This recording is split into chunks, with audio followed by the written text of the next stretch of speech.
Coming to you from the Deep South, this is the Blue Collar Leadership Podcast. High impact leadership is not reserved for leaders, and it has nothing to do with your position, title, or rank. However, it does have everything to do with your character. It's time to climb to the next level and beyond, personally and professionally. Now, let's start making it happen with your host, Mac Story. Hello, and thanks for listening to the Blue Collar Leadership Podcast today. The title of this episode is Over-Deliver, Over-Deliver, Over-Deliver. Guess what we're going to talk about today? Over-delivering. So today we're on the final episode of this 30-part series, Chapter 30. In my book, Who's Buying You? Until you sell yourself, you won't sell much. So it's interesting the timing of this last episode, because in the next several episodes, maybe not the next one literally, we haven't got them scheduled just yet, but I know we've got 2 upcoming episodes where I'm actually interviewing people who are sales professionals. One of them's Daniel Gamble out in Fort Worth, Texas, Lone Star Electric Supply.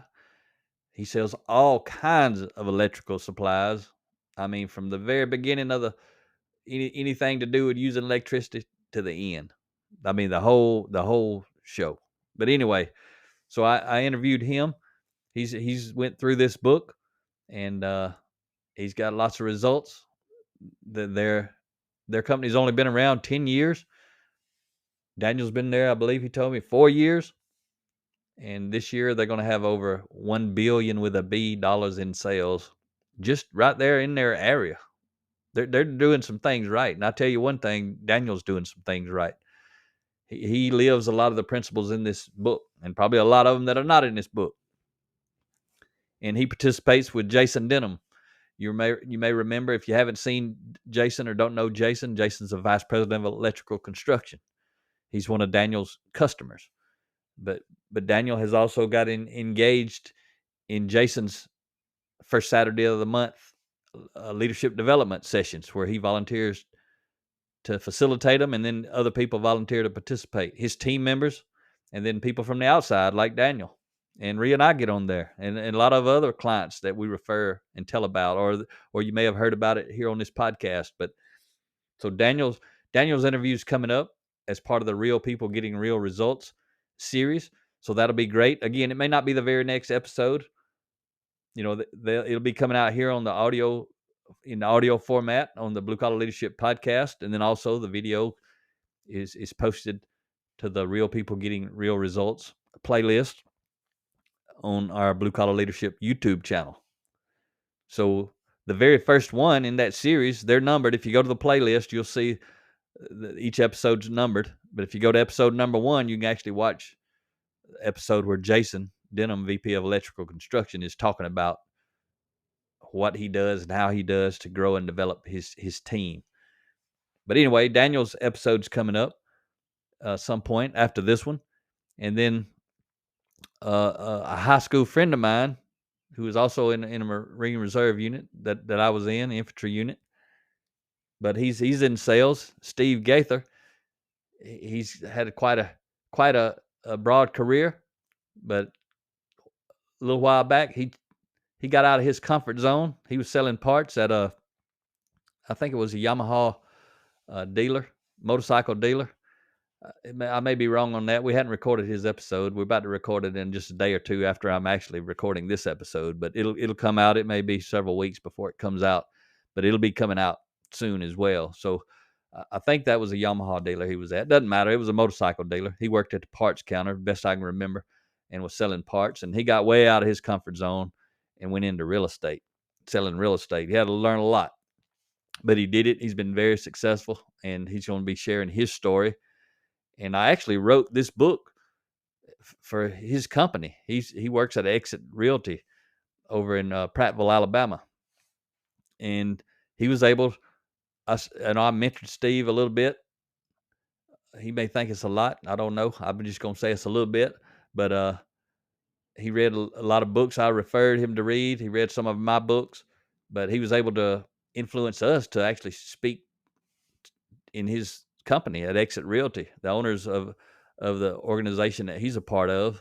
I guess they're responsible for a couple of states. They had us come in and speak 2 different times. We spoke to all the sales real estate agents from Alabama one time. Then we spoke to all the real estate agents from Mississippi another time. And all that started from my relationship and influence with Steve, and then his influence with the leaders in his organization. But this book that we're wrapping up the series on today, I actually wrote it for that purpose. I didn't have this book when we decided to go speak for them, but I told them we had enough time. I said, we can write a book on sales. So, this book isn't focused specifically on the real estate industry, but it's focused on people who are in sales, as you know, if you've been listening, who need to learn how to sell themselves so they can sell their product or service. So anyway, we wrote it. We got it finished up. We got it published. And they did part of our special offer book deal where they got a lot of books and basically speak for free. So all of those agents got these books. I think that was in 2017. It's been a while. It's been a while back, and pretty sure it was 2017. So Steve's still been out there killing it. He's got his own side hustle business going. He got a lot of stuff going on. So you're going to get to hear from 2 sales professionals that I know. There may be some more in the future, but right now, these 2 are the ones I know that's coming up. Probably when you're hearing this, their episodes probably will be out within the next month. Could be the next week or 2. It might be the next 3 or 4 weeks, but somewhere soon, you're going to be getting to hear from those 2 guys. We got to figure out when we're going to roll them out. So let's get into chapter 30, the final episode in this book. But just know, if you've been listening because you are in professional sales, you're going to want to make sure you hear these episodes or watch their video interviews on the Blue Collar Leadership YouTube channel. So the title of this chapter is Sold. I told you that in part 29. It was coming. Sold. That's the title of this chapter. Subtitle, Now It's Time to Over-Deliver. I talked about over-delivering last time. When you lose the sale, you can over-deliver when you lose the sale. A lot of people fail to over-deliver when they make the sale. And I gave you an example last time.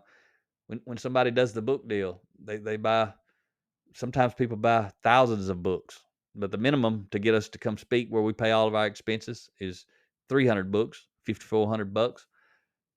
We over-deliver when we walk in the room because we paid to be there. We're free. But it allows us to connect with the people because they know, they can feel it. We're in the room because we want to help them. We look for the win-win, though. That's another principle. We tell leaders, if you'll invest in your people, we'll invest in your people. We start out by over-delivering. We tell them, if you're the kind of leader who truly wants to invest in your people, you're willing to buy them a book or multiple books and give them out. Some people may only have 30 people. They're like, we don't need 300 books.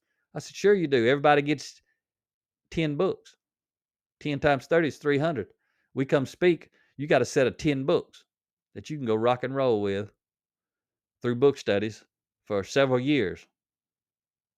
We create a tremendous value the way that we deliver what we deliver, which is people development, workforce development, leadership development, whatever you want to call it, is people development in general terms. So I want to start off here with a quote from Napoleon Hill. He says, I don't believe there is a thing of principle in connection with the success philosophy that will get an individual ahead so far and so fast and so definitely as the habit of going the extra mile. That is, doing something useful for other people and forgetting for the time being about what you're going to get back in return. Going the extra mile means that you render more service and better service than you're paid to render. But you do it all the time and in a fine, friendly spirit. Those are the words from Napoleon Hill. And I know second mile service is like a way that Chick-fil-A lives by that motto, second mile service. I think they even talk about it publicly. I don't know if they're doing it currently, but at some point, part of their marketing team was talking about that. Were they talking about it or not, they modeling it every day. I remember I've shared on this podcast before where I went into one Chick-fil-A store and it was raining, and 3 of the Chick-fil-A team members were at the door with umbrellas carrying people to their car who didn't have an umbrella or going out to get them if they were getting out of their car. That's just one way. There's thousands of ways I've seen people over-deliver, but that's one way I've seen Chick-fil-A over-deliver, and I've seen them over-deliver a whole lot of different ways besides that. That's just one that stands out in my mind. They're over-delivering after the sale. People coming out of the store who've already bought a product, they got 3 people stationed out there covering them up with an umbrella if they want it. So I often ask salespeople if they over-deliver. Nearly all of them respond instantly, all the time. However, when I get specific and say, tell me how you over-delivered with your last customer and the 2 before that, they usually get quiet. If they get quiet, I know they aren't truly over-delivering. How do I know that? They have nothing to instantly say. They've got to think about it. I've had this conversation enough to know those who are over-delivering do so intentionally. They can provide details quickly because they have made a habit of going above and beyond what's expected. I can tell you right now, our last client, last week, we were in Kansas and we were in Missouri. Both of those clients invited us to dinner. One of them we went to dinner twice with two different sets of folks. One of them went to breakfast with. They had a lot of folks.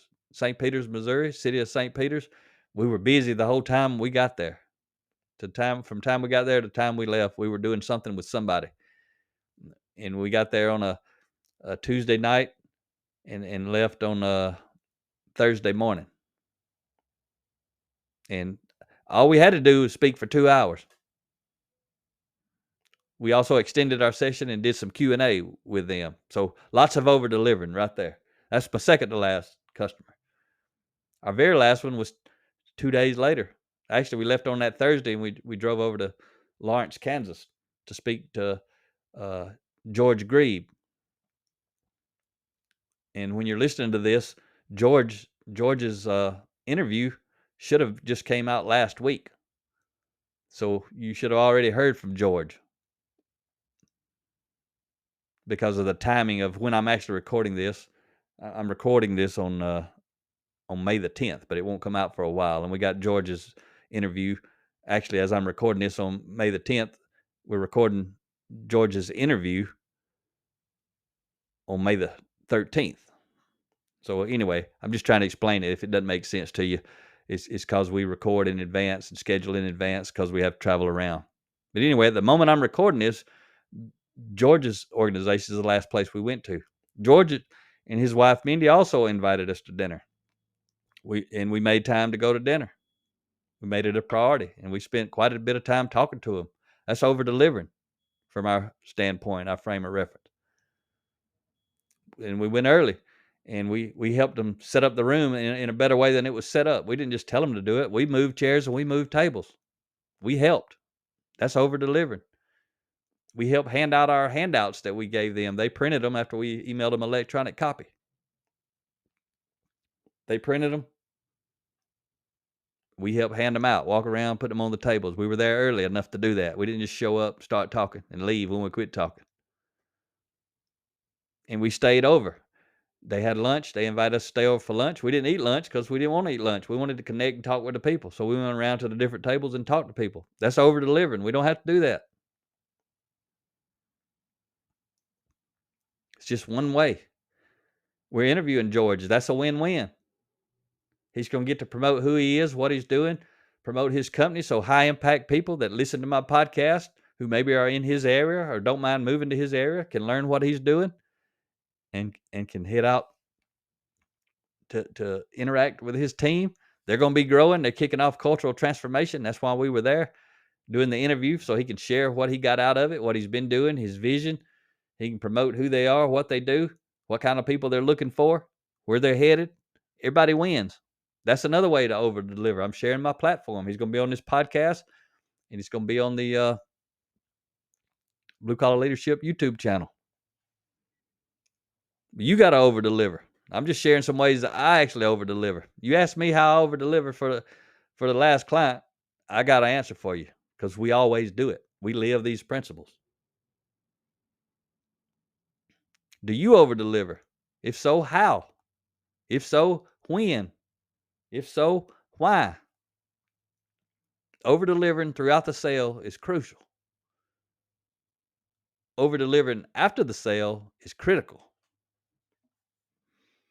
If you're selling using the principles I've shared with you throughout this book, throughout this series, you're over delivering on character. Your character will be above and beyond what is expected.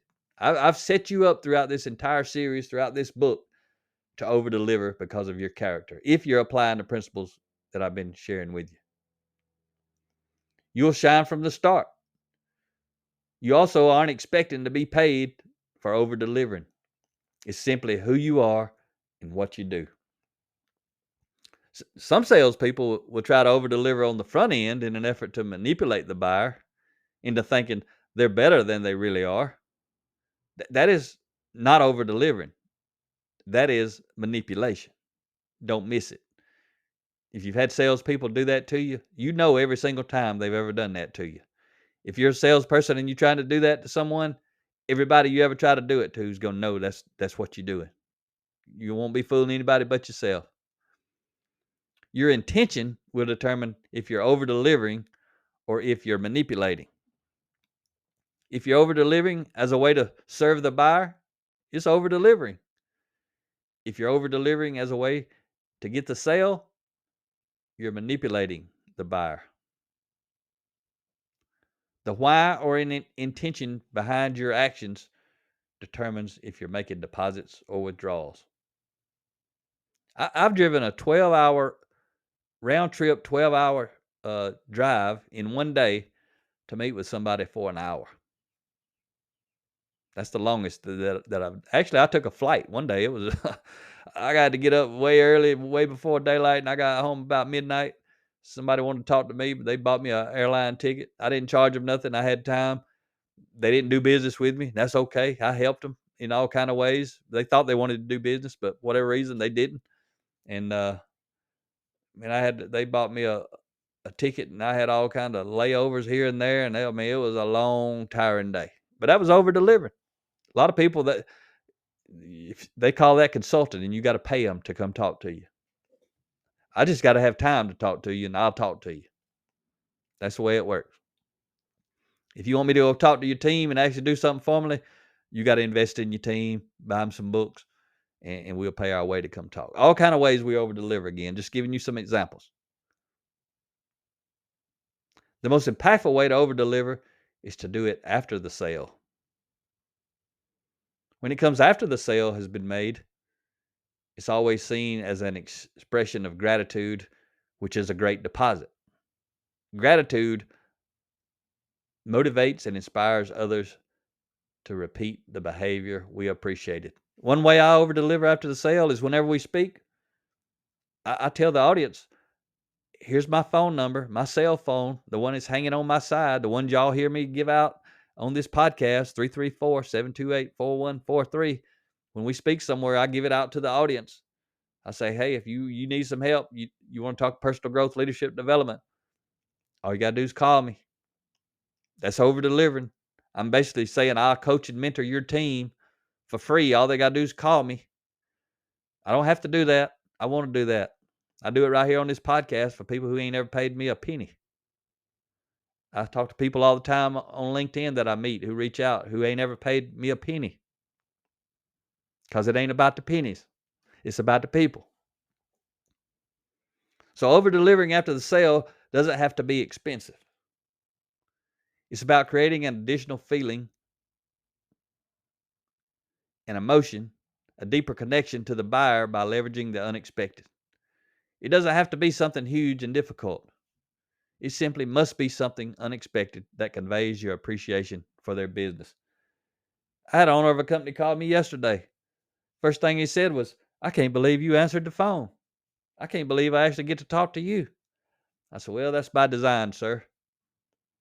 We ain't looking to scale as so many people are who's chasing money. I told him, I said, if you call my company, I want you to talk to me. And you say, some people say, well, what happens when you get so big? I'm simple. I'm going to raise my rates. I'm going to raise the number of books you got to buy to have me to come in. Right now, it's 300 is the minimum. If I get crazy busy one day, it may be 1,000. Because a lot of people, ain't near as many people going to call when it's 1,000 books they gotta get versus 300.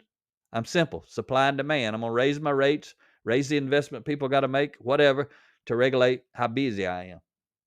I want to answer the phone. I want to call our clients back. That's over delivering right there. It's pretty simple. Think back to my story about the M&Ms that I told you in this series and in the book. That was a low-cost form of over-delivering, which provided a big return on investment for that company in the form of sales and word of mouth. It's an unexpected wash and vacuum when I drop my car off or my truck for an oil change or a tire rotation.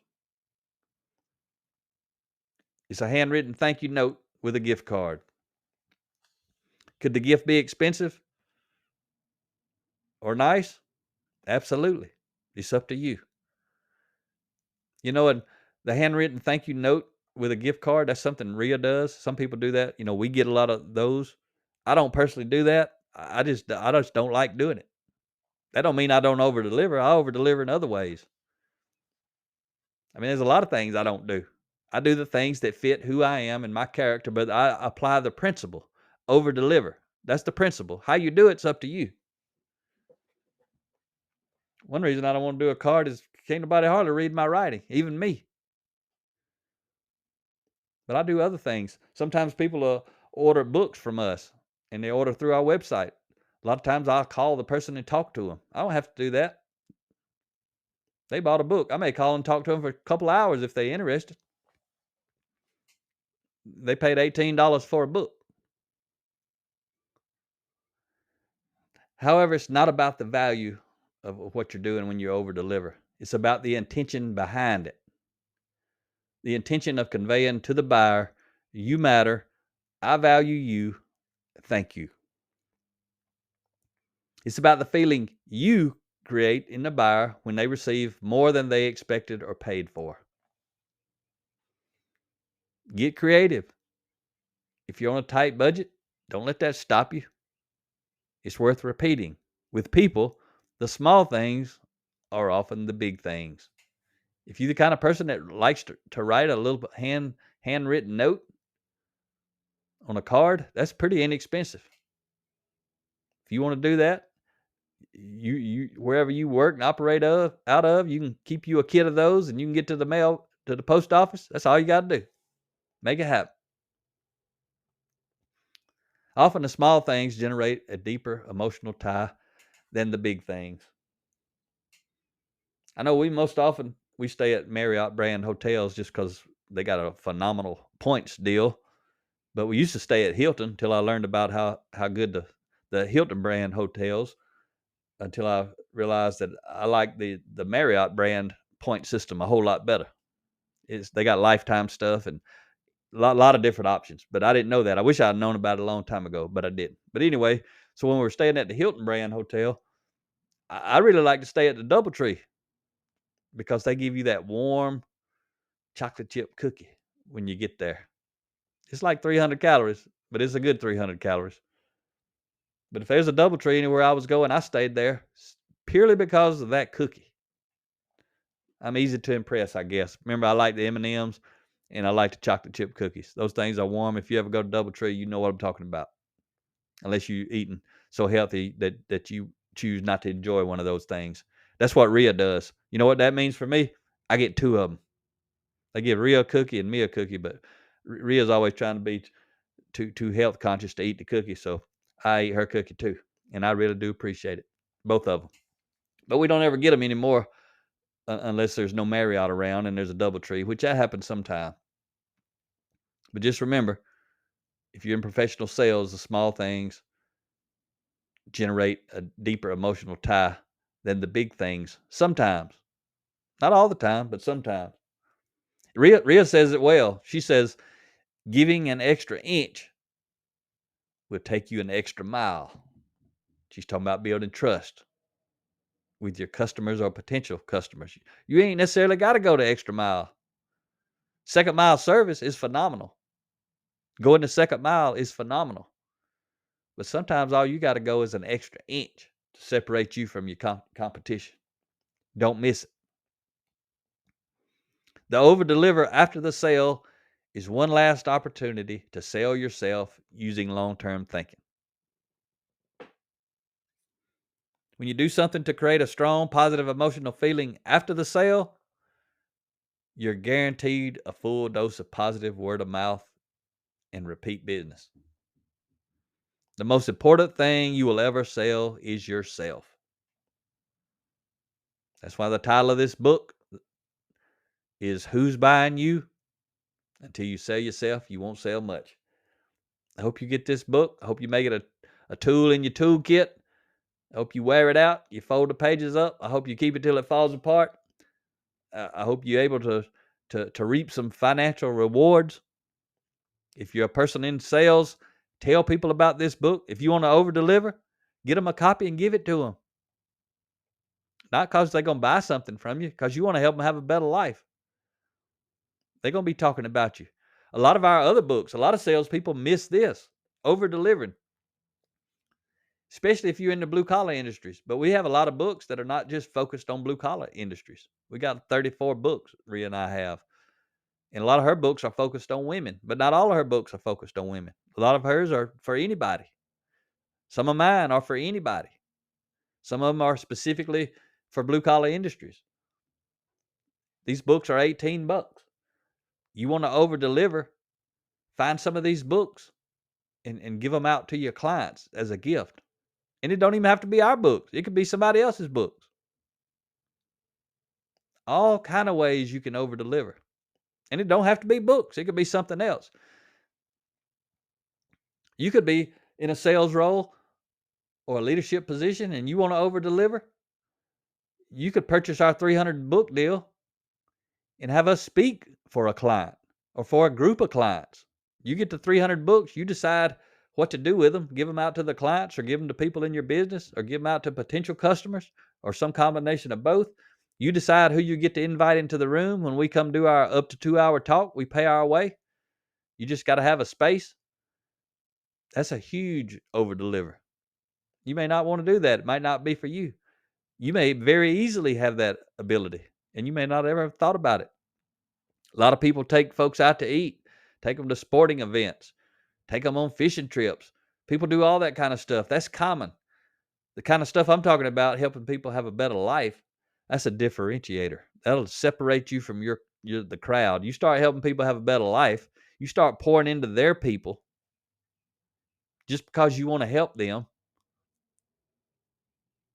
You're going to be selling with a high degree of character. You'll be selling yourself in a big way. Just a few more tips. So let's talk about the final set of seller beware tips, the 3 at the end of this chapter. Tip number 1, seller beware tip number 1. For the amateur, the payment ends the sale. For the pro, the over-deliver strengthens the relationship. Seller beware point number 2. Over-delivering offers a huge competitive advantage. Are you leveraging over-delivering? You should be. Seller beware point number 3. You must be intentional about over-delivering. Over-deliver, over-deliver, over-deliver. Over-delivering sales. So I hope you enjoyed this series on Who's Buying You. Don't know when I'll do another series, but at some point I'm sure I will. But for the next little while, we're going to shift back to one release a week on the podcast, which will be the Real People Getting Real Results interview. If you value personal growth and development, there's nearly 400 episodes. Go back and listen to those things. Get on our YouTube channel. Find out where those series are. There's other folks. Rhea's got a a YouTube channel. She's got a podcast. We got lots of content. We got lots of books. I really hope you enjoy the Real People Getting Real Results series, though. As far as I can see, it's probably going to be a year's worth of those coming out once a week. And I may change the day from Friday, but I don't know. I think I like that thing coming out at Friday on noon. Some of them are an hour and a half, so people can watch them over the weekend when they're relaxing. Anyway, talk to you next time. Make it happen or someone else will. It might as well be you. Are you serious about taking your career and your life to the next level and beyond? Check out Mac Story's Blue Collar Leadership series books and others, now available on audio, along with paperback and ebooks at Amazon, iTunes, and Audible. Please visit bluecollarleadership.com to learn about Mac's books, programs, special offers, certifications, and more. Thank you for listening to the Blue Collar Leadership Podcast.